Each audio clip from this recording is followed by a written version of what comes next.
This project kind of grew out of an earlier project where we were going to track and travel behavior using GPS-enabled cell phones, and trying to respond to a client's request at Florida DOT about how can we help the cognitively disabled use transit more often. And we thought, well, our technology could be applied here. We thought, well, this would really help somebody, be able to tell where they're at, be able to tell their caregiver, their parent, where the people are at, so it could help people use transit more often. I thought that this might be a project that would be of interest and could help the people who transit now in paratransit, but need to be moved onto regular route transit. A route transit bus ride costs about $1. A paratransit bus ride costs about $30. And so it is within the best interest of the transit systems to move people out of paratransit, which is the home to destination transit, into regular route transit.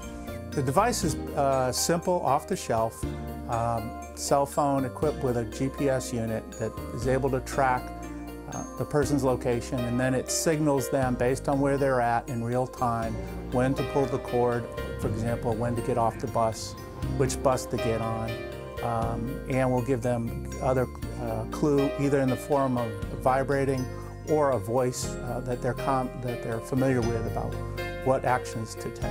We have software running on the transit rider's cell phone, and that is the system that actually provides the transit rider with the notice to get ready and to pull the cord now or to get off the bus. So in theory, if the cellular network completely goes down, because this is software running locally on the user's cell phone, it should still give them the proper alert to exit the vehicle. Many times when people have cognitively impaired children, those children are cared for intensively as children, but when they grow up and turn into 20, 30, 40-year-olds, they don't have the intense services that younger children have.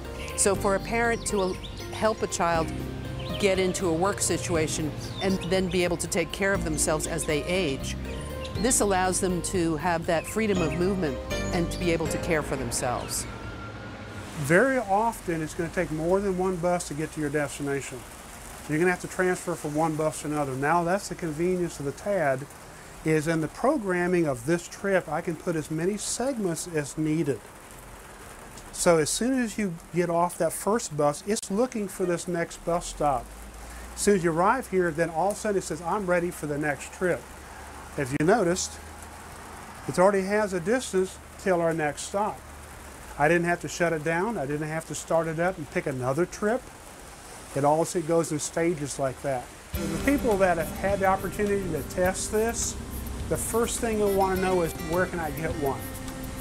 The parents are very excited about it because it not only offers them obviously a good source of communication, the cell phone, but also does the travel assistance device, ensuring that they get off the right stop.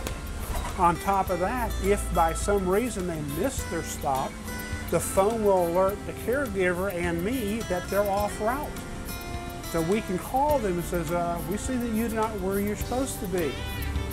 And it also gives the opportunity, if Susie didn't get off the bus at 4:30 and in the door when she normally is, the mom or the caregiver can go to their computer to that TAD program and find out where Susie is.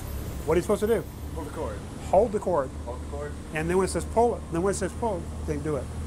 Lay your hand on it. Be ready. Let's get ready. Stop requested. Pull the cord now. Excellent.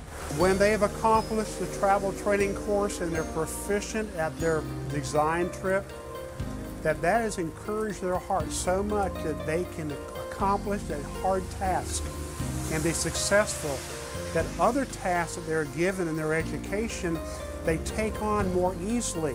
They're willing to accept them and they're succeeding at them.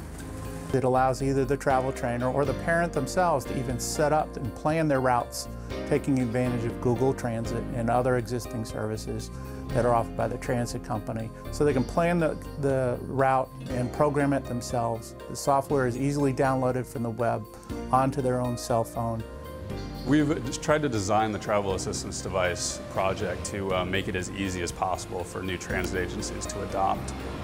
We've been working with Hillsborough Area Regional Transit over the last 2 to 3 years, and we realized that from the get-go, if it's a lot of labor and effort to get to adapt the travel assistance device to a new transit agency, that would really hinder the spread of TAD to additional transit agencies. So we're using the Google Transit Speed Specification, which is a common data format now adopted by over 260 transit agencies around the world. And what this does is allows the transit agency to export their data in a common format, and then for us to use that to both maintain our system with up-to-date route and bus stop information, as well as when we want to add new transit agencies to the TAD system, we can literally do that with the click of a button. This could be a tool that helps to reinvent the use of transit and the populations that have not been able to use it up in the past, but that will be able to use it in the future.